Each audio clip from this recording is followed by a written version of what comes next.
लागते. म्हणून मी जगन्नाथ पण जेव्हा विचार आता काय सांगत होते, शेरोशायरी करत होते, मी पाहत होतो नक्की कोण. पण मला वाटतं आपण सगळ्यांनी ठरवलेलं आहे, मतदान आपल्याला बॉसला पुन्हा एकदा दिल्लीत पाठवायचं, हे आपण मत पक्क केलेलं आहे असं सगळीकडे मला दिसत आहे. आताच छत्रपती संभाजीनगरवरनं येत असताना मध्ये मध्ये काही ठिकाणी ट्रॅफिक लागत होता, गाड्या थांबल्या होत्या. मग बाईकवर आपणच कोणीतरी फोटो काढायला येत होतात. 1-2 ठिकाणी स्वागत देखील झाली आणि सगळे सांगत होते की घाबरू नका साहेब, ह्यावेळी पुन्हा एकदा आपण महाविकास आघाडीचं सरकार आणि दिल्लीत इंडिया आघाडीचं सरकार बसवल्याशिवाय राहणार नाही, हेच वातावरण सगळीकडे आहे. अनेक आठवणी आहेत गेल्या 5 वर्षातल्या, गेल्या 10 वर्षातल्या.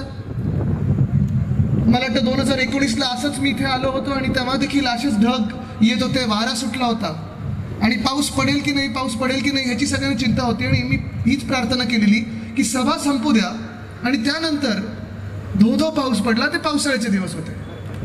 पण आज जे काही झालेलं आहे, मला वाटतं मगासपासून थोडा रिमझिम पाऊस लागला होता दुपारी, बरोबर ना?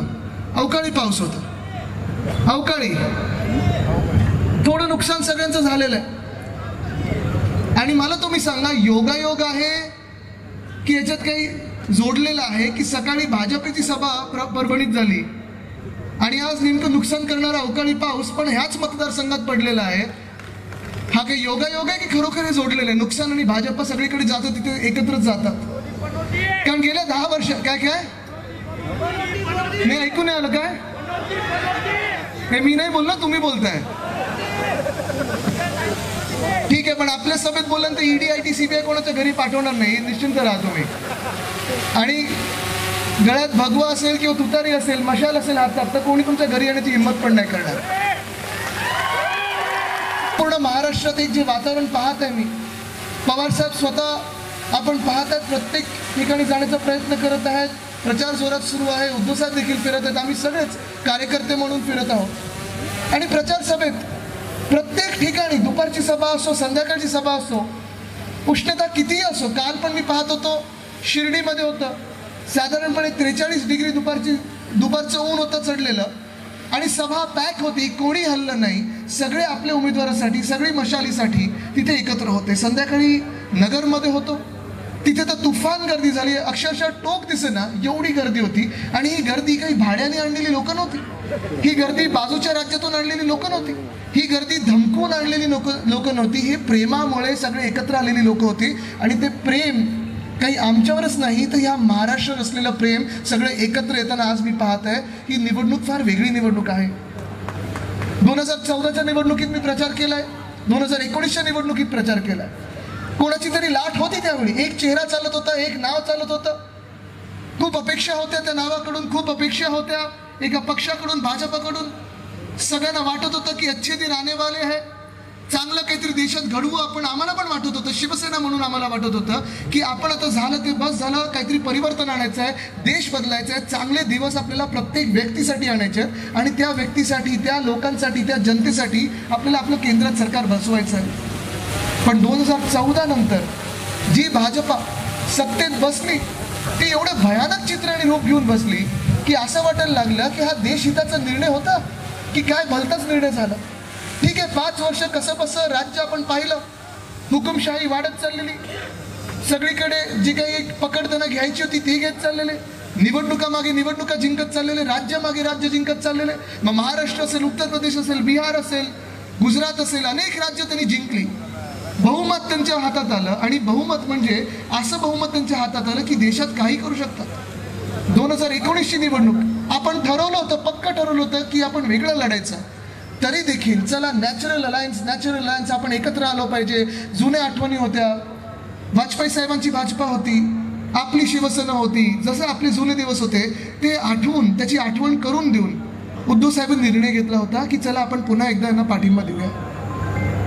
पण 2019 नंतर जो झाला तो विश्वासघात असा झाला. ठीक आहे, आपल्याला दिली होती वचनं तिथं पाळलीच नाहीत, पण आपल्याला राज्याला पण दिलेली होती वचनं तिथं पाळेच ना, उलटा आपलं राज्य संपवायला निघाली होती. ही अशी भाजपा आपण करायचं तरी काय, किती दिवस डोक्यावर बसवायची आपल्या, हा विचार करून आपण वेगळा एक निर्णय घेतला आणि त्यावेळी आपण 2019च्या विधानसभेत महाविकास आघाडीचं सरकार आणलं. एकत्र आम्हाला काम करायची संधी मिळाली. ते टोपे साहेब माझ्या सोबत बसलेले आहेत बाजू. आणि अडीच वर्षापूर्वी आपण पाहिलं असेल 2022 साली शिवसेना फोडली. शिवसेना त्यांनी चोरायचा प्रयत्न केला, आपलं नाव चोरलं, आपलं चिन्ह चोरलं, सगळं जे काही होतं ते घेऊन जाण्याचा प्रयत्न केला. 40 गद्दारांना घेऊन गेले, अनेक खासदारांना गद्दारी करायला लावलं, सगळं केलं. तरी तुम्हाला आज सांगतो मी, जनतेचं प्रेम उद्धव साहेबांवर आणि विश्वास जो आहे तो कायम आहे आणि तो अजून वाढत चाललेला आहे. कारण आपल्यासारखे इथे लोक आहेत आणि मंचावर बसण्यासारखे अनेक इथे शिवसेनेचे नेते आहेत. स्वतः बंडू बॉस आहेत, राहुल पाटीलजी आहेत. त्यांनी आम्हाला त्याच दिवशी सांगितलं होतं, ज्या दिवशी पहिली गद्दारी झाली, उद्धव साहेबांनी सांगितलं, साहेब आमच्याकडे बघूही नका, आम्ही निष्ठावंत आहोत आणि निष्ठावंत राहणारच, आम्ही तुमचेच आहोत. आणि मी त्यांना हेच सांगतो, आज गद्दारांना पण हेच सांगतो. अनेक वेळा मला विचारलं जातं, जेव्हा समोरासमोर आम्ही विधान भवनात येतो, बसतो, मेरे पास गाड़ी है, बंगला है, सत्ता है, ताकत है, तुम्हारे पास क्या है, आदित्य मला विचारतात, तेव्हा मी सांगतो, मेरे पास जनता है और जनता का आशीर्वाद है. आणि तसंच बरोबर 2 जुलैला मला वाटतं 2023च्या राष्ट्रवादी काँग्रेस फोडली. अनेक लोक तिथे फोडून भाजपात गेले. काही लोकांना धमक्या दिल्या होत्या 4-5 दिवसापूर्वी की तुम्हाला जेलमध्ये टाकू, असं करू तसं करू. बरोबर जसे गद्दारी शिवसेनेत झाली, शिवसेना पक्ष फोडला, तसं दुसऱ्या वर्षी म्हणजे 2023 साली राष्ट्रवादी काँग्रेस फोडली आणि परिवार एक फोडला.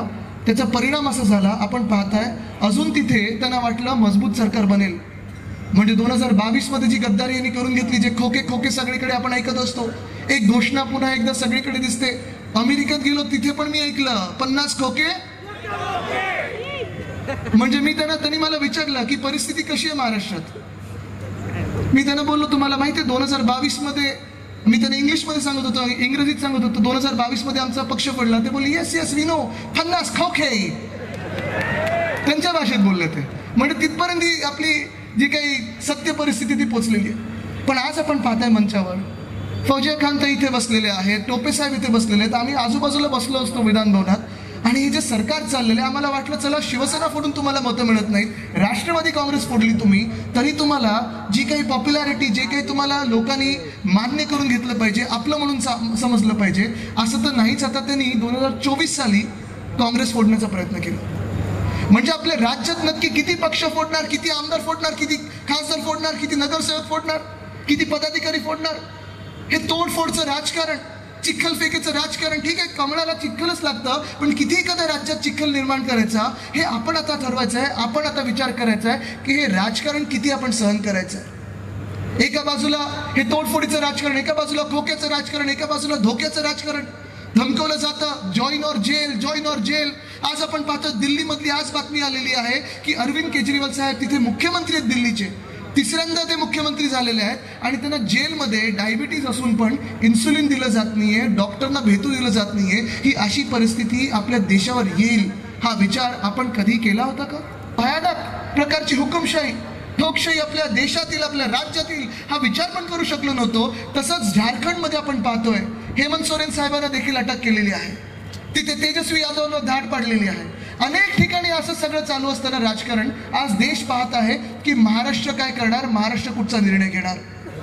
देशाने तर ठरवलेलं आहे. दक्षिण भारत जर आपण पाहिला तर कर्नाटक असेल, तामिळनाडू असेल, आंध्र प्रदेश असेल, केरळ असेल, तेलंगणा असेल, तिथे तर सांगतायत काँग्रेसचा नारा आहे की भाजपा साऊथ से साफ और नॉर्थ में हाफ.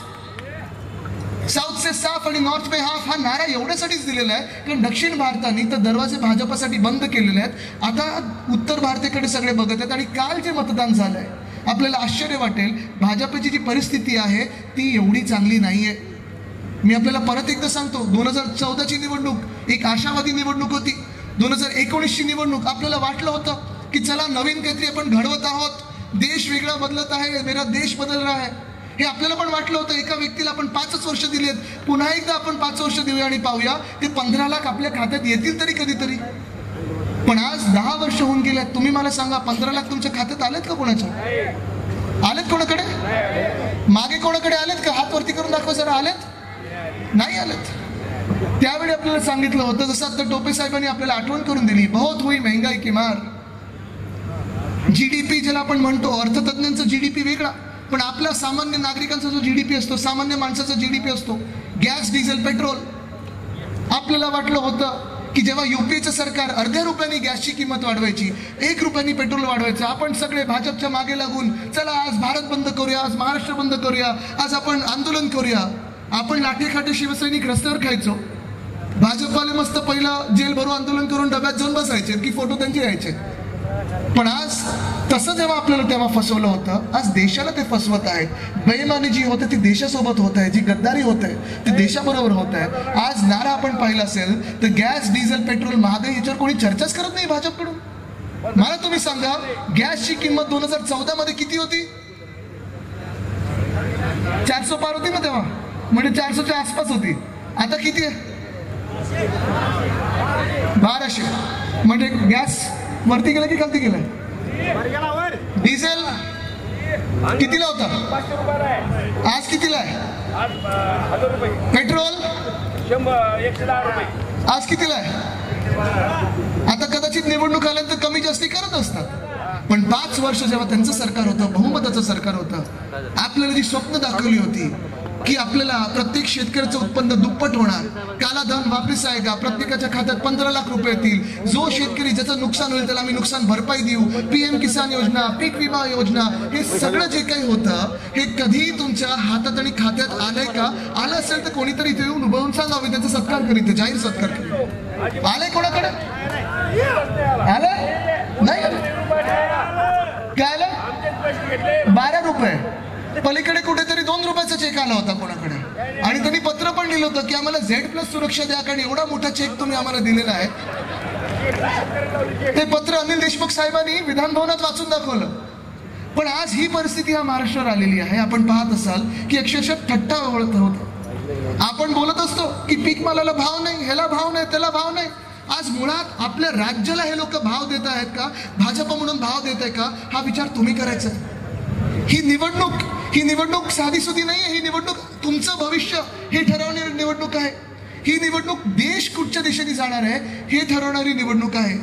ही निवडणूक कोण देशाचा पंतप्रधान होणार मुळीच नाहीये. पंतप्रधान बनायला काही एकच व्यक्ती आपल्याकडे नाही. आपल्या 100 कोटीच्या देशामध्ये इथून समोरून कोणीही पंतप्रधान होऊ शकतं, आणि देश 10 वर्ष जसा चाललेला आहे त्याच्यापेक्षा चांगलं चालू शकतं. कारण आपली जी भूमिका आहे, आपली जी संस्कृती आहे, या महाराष्ट्राची जी संस्कृती आहे ती एकच आहे. रघुकुल रीत सदा चली आहे, प्राण जाय पर वचन न जाय. न जाय. वचनं बदलत राहतील, तुमचं टार्गेट बदलत राहील, प्रचार बदलत राहील, पण आमची मतं गेली नाही पाहिजेत.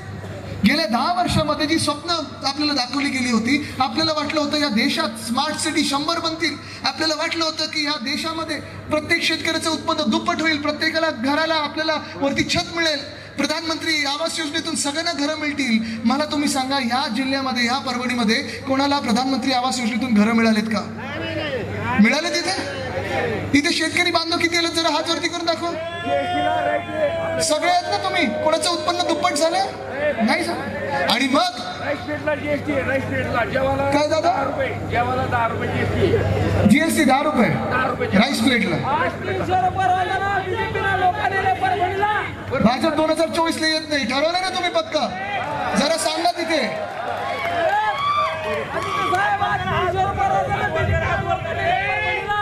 ठीक आहे बस. सगळ्यांची भूमिका आणि भावना मी ऐकलेली आहे, पण हेच मला सर्वत्र महाराष्ट्रात दिसत आहे. कारण आज ही निवडणूक जी आहे, हे 400 पारचं जे बूथ हे सगळीकडे सांगत आहेत. मला तुम्ही सांगा, तुम्ही कोणी भाजपला मतदान करणार आहात? मग इथून जिंकणार कोण आहे? बंडोबस्त ना.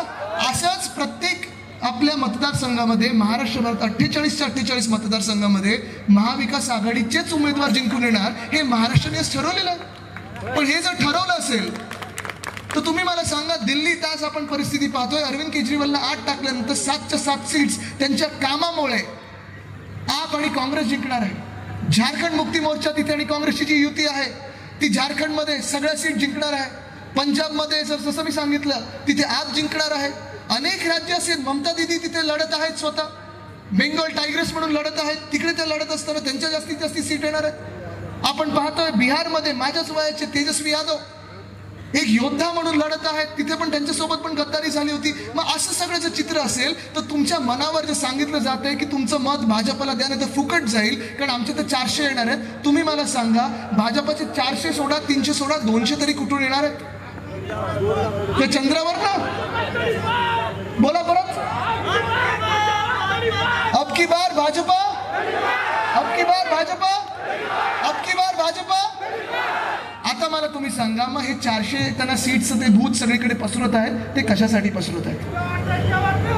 कशासाठी पसरवत आहेत? ऐकू नाही आलं? सांगा दादा.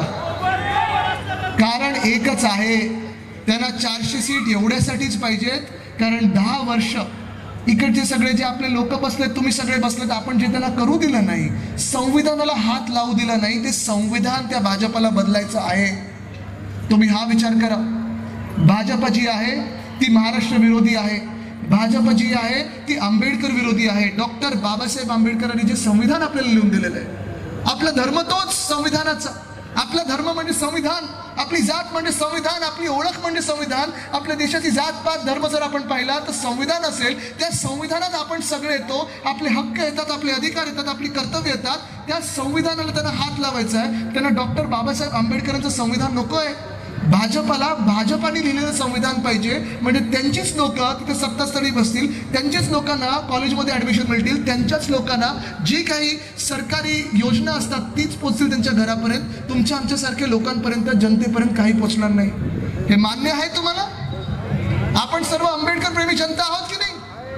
आपण सगळे संविधानामध्ये विश्वास ठेवत आहोत की नाही? आज जर तुम्हाला संविधान रक्षण करायचं असेल, त्या संविधानाला बदलण्यापासून रोखायचं असेल भाजपला, तर तुम्हाला ह्या केंद्र सत्तेत तुम्हाला भाजपला रोखायलाच लागेल. 400 पार काय, तुम्हाला प्रत्येक सीटवर जाऊन प्रचार करायला लागेल. आज मी तुम्हाला नागरिक म्हणून नाही तर प्रत्येकाने या देशाचा योद्धा, या संविधानाचा योद्धा म्हणून तुम्हाला आवाहन करत आहे की आपल्याला आपला देश वाचवायलाच लागेल. ही जी हुकुमशाही आपण पाहत आहोत की चला आमचं बोला नाही तर आज जा, आमच्याबद्दल बोला, आमची प्रशंसा करा, आमच्या समोर नतमस्तक व्हा नाही तर आज जा, आमच्या पक्षात या नाही तर आज जा. ही जी भाजपची जी काही भूमिका आहे, ही जी वृत्ती आहे, ती जर आपल्याला रोखायची असेल तर आपल्याला त्यांना अडवायलाच लागेल. नाहीतर हा देश हुकुमशाहीपर्यंत चाललेला आहे, हुकुमशाही झालेला आहे किंवा आज आपण पाहतोय आमच्या अनेक राजकीय मंडळीमध्ये फोनवर वॉर्निंग येतं, पेगासस, की तुमचा फोन पोलीस यंत्रणा पाहत आहे, तुमचा फोन तिथे प्रधानमंत्री कार्यालयात कोणतरी पाहत आहे, तुमचा फोन होम मिनिस्ट्रीमध्ये कोणतरी पाहत आहे. पण तिथे थांबणार नाही ते लोक. आज आम्ही सत्यासाठी लढत आहोत, सत्यमेव जयतेसाठी लढत आहोत. आणि भाजपा सत्तामेव जयतेसाठी लढत आहे. जे सत्यमेव जयतेसाठी लढणारे लोक आहेत त्यांना हे हैराण करत आहेत, खोट्या केसेस टाकत आहेत, उचलण्याचा प्रयत्न करत आहेत, धमकवण्याचा प्रयत्न करत आहेत. हे एवढ्यासाठीच कारण हे सत्य भाजप पचवू शकत नाही. पण आज तुम्हाला सांगतोय, जसं आम्हाला हैराण केलं जातं, आम्हाला सतवलं जातंय, आम्ही काही घाबरणारे नाही होत. आम्ही तर त्यांना सांगतो या वार करायचं ना, समोरून या छातीवर घ्यायला तयार आहे तुमचा वार, मी एकटा लढायला तयार आहे तुमच्यासोबत. मागून वार करणारी भाजप आहे. पण हे वार जे आमच्यावर होत आहेत, जर उद्या भाजपचं सरकार पुन्हा एकदा डोक्यावर बसलं तर हे वार तुमच्यावर पण होतील, नागरिकांना पण सोडणार नाहीत. कारण प्रचार भाजपचा बदललेला आहे. लक्षात घ्या, ही धोक्याची घंटा आहे. भाजपचा प्रचार आता कधीही सांगत नाही की विकास करू आणि शेतकऱ्यांचं उत्पन्न दुप्पट करू. त्यांचा जाहीरनामा उशी म्हणून आपण वापरू शकतो, वरती टॉर्पोलिन म्हणून आपण वापरू शकतो, छत म्हणून आपण वापरू शकतो. पण त्या जाहीरनाम्यातला एक सुद्धा गोष्ट खरी नाही आहे. त्यांना आता हा प्रचार करायला लागतोय की आज विपक्ष काय खात आहे, काय घालत आहे. प्रचार विचार करा तुम्ही, त्यांचे मोठे मोठे नेते येऊन सांगतात मटन, मांस, मच्छी. 10 वर्षानंतर तुम्ही जर प्रचार करायला आला असाल, तुम्ही काय काय या देशासाठी केलं हा पाडा मोजण्याच्या ऐवजी तुम्ही सांगताय की विरोधी पक्षातला कोण काय खात आहे, मटन, मांस, मच्छी खात आहे. असे नेते आणि असं सरकार आपल्याला परवडणार आहे का? आज आपली देशात जर पाहिलं तर तरुणाई जी आहे, तरुण पिढी जी आहे, ती सर्वात मोठी आहे. जगभरात जास्ती पक्ष जे आहेत एनडीए मध्ये म्हणजे भाजप आहे, ईडी आहे, सीबीआय आहे, बिंदे कटाडीक फुटलेली राष्ट्रवादी काँग्रेस आहे तिथे. पण खरी राष्ट्रवादी काँग्रेस इथे पवार साहेब बसलेत, त्यांच्याच सोबत आहे, त्यांच्याच हातात आहे. आणि खरी शिवसेना ही आपल्या मंचावर आपल्या मनामनात आहे, उद्धव साहेबांच्या हातात आहे. पण ह्या खऱ्या राष्ट्रवादीला आणि खरी शिवसेना बाजूला ठेवून जे एनडीए मध्ये गेलेले आहेत आपण पाहताय, त्यांचा जो प्रकार चालू आहे, त्यांचा जो प्रयत्न चालू आहे, ही देशाची सत्ता जी आहे ती काबीज करण्याची आहे, ती आपल्याला रोखायची आहे. पण एनडीएतले पक्ष आहेत ते तुम्हाला भूतकाळावर लढवत ठेवतील. 50 वर्षापूर्वी नेहरू साहेबांनी काय केलं, 30 वर्षापूर्वी इंदिराजींनी काय केलं, मग अमुक योग्य होते की तमुक योग्य होते, हे तोडलं ते बरोबर होतं की ते बनवलं ते होतं. पण आज तुम्ही विचार करायचा आहे देशाची जनता म्हणून आणि तरुण लोक म्हणून, तरुणी म्हणून, की आपल्या भविष्यासाठी कोण लढतंय. भूतकाळात लढून खूप काही होऊ शकतं आणि झालेलं आहे, पण ते पण विचार करत असतील अरे जे आम्हाला करायचं होतं 50 वर्षापूर्वी ते आम्ही देशासाठी केलेलं आहे. जी धरणं बांधायची होती, जी IIT, IIM, AIMS वगैरे जे बनवायचं होतं ते नेहरूजींनी बनवलेलं आहे, इंदिराजींनी बनवलेलं आहे. आपण आपले नेते ह्या आत्ताच्या युगातले काय करत आहोत, पुढच्या भविष्यासाठी काय करत आहोत, हा विचार तुम्हाला करायचा आहे. आज तुम्हाला मी विचारतोय, इथे शेतकरी बांधव जे आले आज खास करून तुम्हाला आवाहन करतोय, आपले 5 वर्ष जी आहेत मतदानाचा जर विचार करायचा असेल, जास्ती वेळ मी घेणार नाही कारण आपल्याला पवार साहेबांना ऐकायचंय, पण मला तुम्हाला एकच उदाहरण देऊन पुढे निघतोय. मी तुम्हाला एवढंच विचारायचंय, गेल्या 5 वर्षामध्ये तुम्ही 2 सरकार अनुभवली आहेत. एक सरकार होतं उद्धव साहेबांचं, आपलं महाविकास आघाडीचं. तेव्हा आपण पाहिलं होतं देशभरात हिरो देखील टोपे साहेबांसारखे आपले कोविडच्या काळात फिरत होते, हॉस्पिटलमध्ये जात होते. जे उद्धव साहेबांचं कौतुक होतं कोविडच्या काळात, हे अशा मंत्र्यांमुळे होतं, अशा सहकाऱ्यांमुळे होतं ज्यांनी न घाबरता या राज्याची सेवा केली, आम्हाला हिंमत दिली की चला आपण सगळ्यांना वाचवण्याचा प्रयत्न करू. आणि मला आठवतं एक दिवस तर असा होता, मला वाटतं त्यांच्या मातोश्री स्वतः सिरियस होता आणि त्यावेळी देखील टोपे साहेब आणि उद्धव साहेब चर्चा करत होते. मला वाटतं मातोश्रीवरती स्वतः आलेले टोपे साहेब आणि सांगत होते की काय काय करायला पाहिजे, ती चर्चा सुरू होती. एवढं कमिटमेंट मला वाटतं महाविकास आघाडीचं होतं.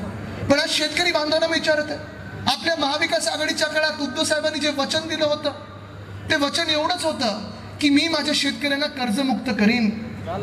देवेंद्र फडणवीस साहेबांनी देखील होल्डिंगवर कर्जमुक्ती केली होती, होल्डिंगच्या कॉन्ट्रॅक्टर बॅनरवाल्यांची कर्जमुक्ती केली होती.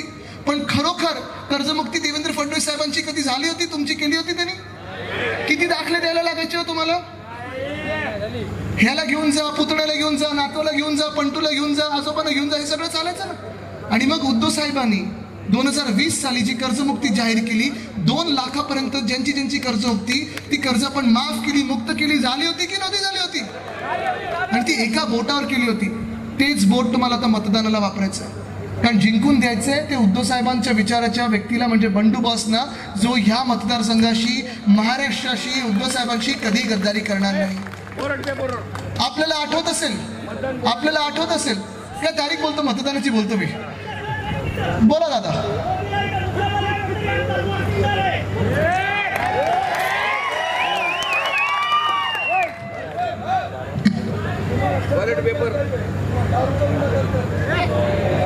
बसून घ्या. एकच बस. आता हेच तुम्ही आठवा, आज जसा अवकाळी पाऊस झालाय तसा 2020 ते 2022 महाविकास आघाडीच्या काळात देखील अनेकदा गारपीट झाली होती, अवकाळी पाऊस झाला होता, शेतकऱ्यांवर आपत्ती येत होती. तेव्हा प्रत्येक वेळी आपली जी प्रशासन होतं, यंत्रणा होती, आपण कामी लावली आणि जेवढी काही मदत आपण करू शकत होतो तेवढी मदत केली होती की नव्हती केली? आणि गेल्या 2-2.5 वर्षामध्ये तुम्ही मला सांगा, जेव्हा अवकाळी पाऊस आला असेल कदाचित आम्ही सगळे तुम्हाला तुमच्या बांधावर दिसलो असू, शेतात दिसलो असू, मदतीला दिसलो असू, दुष्काळ असेल, ओला दुष्काळ असेल, पण या मिंदे सरकारमधून, या भाजप सरकारमधून एक तरी मंत्री तुमच्या शेतावर आलाय का, तुमच्या बांधावर आलाय का? एक तरी व्यक्ती तुम्हाला मदत करायला आली आहे का? आलाय कोणी? नाही आलंय. मग शेतकरी म्हणून आपण कोणाचा विचार करणार? आज कोणाला मतदान करणार? काय ज्या भाजपानी गुजरातमध्ये बिल्किस बानो या बाईचा जेव्हा रेप झाला होता, तिच्या अत्याचारींवर, तिच्या रेपिस्टवर जो गुन्हा दाखल झाला होता, सुप्रीम कोर्टाने त्यांना आत टाकलं होतं. ज्या भाजपानी त्या अत्याचाऱ्यांना, त्या अत्याचार करणाऱ्या लोकांना बाहेर काढलं, त्यांची आरती ओवाळली, त्यांना प्रचार सभेत फिरवलं आणि मग त्यांना नुसतं प्रचार सभेत फिरवलं नाही, तिकीट देण्याचा विचार केला. अशा भाजपाला महिला तरी मतदान करू शकतात का? आज भूमिका हीच आहे. वंदनीय हिंदू सम्राट बाळासाहेब ठाकरेंची आपल्याला शिकवण दिलेली आहे की बिल्किस बानोची जातपात धर्म कुठचाही असो आणि त्या अत्याचारांचा जातपात धर्म कुठचाही असो, ज्यांनी रेप केला, जातपात धर्म न बघता न्याय हा झालाच पाहिजे आणि जो रेप करेल त्याला फाशीच दिली पाहिजे, ही आपली भूमिका आहे. आणि ह्या भूमिकेचे आपण आहोत. हे असं सरकार करत बसलं पाहिजे. आज तरुणांना विचारतोय, गेल्या 2-2.5 वर्षामध्ये सगळे नोकऱ्या ज्या आहेत, सगळे रोजगार आहेत. तिथे MIDC आता पाहतोय मी, येताना मी थोडी माहिती घेत होतो. MIDC मध्ये 2-2.5 वर्ष एक सुद्धा नवा उद्योग आला नाहीये. सगळे नवे उद्योग जे येणार होते ते गेले कुठे होते? गुजरातला गेले होते ना. म्हणजे वेदांत फॉक्सकॉन गेला कुठे होता? बल ट्रक पार्क केलं कुठे होतं? एअरबस, टाटा एअरबसचं पार्क केलं कुठे होतं? मेडिकल डिव्हाइस पार्क गेलं कुठे होतं? 40 गद्दार पळाले कुठे होते? आता कळलं सगळं का तिथं थँक्यू म्हणून पाठवलं होतं? मी आज तुम्हाला विचारत आहे, इथे शेतकरी बांधवांना विचारत आहे, ही सगळी परिस्थिती बघत असताना महिलांना विचारत आहे, तरुणांना विचारत आहे, तुम्ही मतदान कोणाला करणार? आज मी तुम्हाला विचारत आहे की तुम्हाला कोण वाटतं तुमच्या मतदारसंघासाठी दिल्लीत कोणाला पाठवलं पाहिजे मतदानाची, तेव्हा तुम्ही कोणाला मतदान करणार? आणि जर बॉसला मतदान करायचं असेल तर आपलं चिन्ह कुठचं? आपलं चिन्ह कुठचं? आपलं चिन्ह कुठचं? आपलं चिन्ह कुठचं? सगळीकडून आवाज येऊ द्या, आपलं चिन्ह कुठचं? या मतदानाच्या दिवशी ईव्हीएम वर जेव्हा जेव्हा तुम्हाला मशाल दिसेल तिथे मशाला मतदान करा आणि या महाराष्ट्रात पुन्हा एकदा रोषणाई आणू. धन्यवाद. जय हिंद, जय महाराष्ट्र, वंदे मातरम.